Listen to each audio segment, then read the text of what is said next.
তুমি ভগবানকে টাকা খরচ করে কতটা দিতে পেরেছো সেটাতে কিন্তু ভগবান প্রসন্ন হয় না, প্রসন্ন হয় তোমার কর্মে।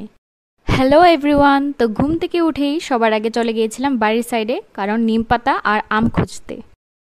আর ঠিক তখনই ফোনের ঘন্টি বাজলো আর পূজা বলল, বৌদি চলো পুকুরে যাই, আর নিম পাতাটা আমি নিয়ে আসছি। আর নিম আর হলুদ মেখে আমরা কিন্তু সোজা চলে গিয়েছিলাম পুকুরে। আর প্রতি সোমবার যেহেতু আমি শিব পূজা করি, তো আজকেও সব রেডি করে চলে গিয়েছিলাম।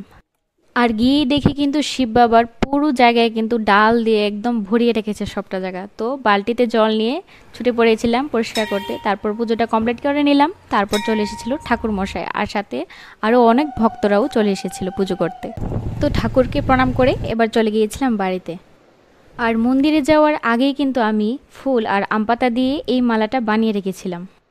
আর যেহেতু পুজো করতে সবকটা ফুল লেগে গিয়েছিল, তো একটু আম পাতা দিয়ে এটাকে একটু বানিয়ে নিয়েছিলাম।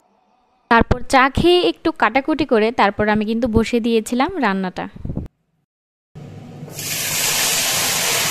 আর লাঞ্চ সেরে খেয়ে নিচ্ছি ঠান্ডা ঠান্ডা আখের রস। বাই।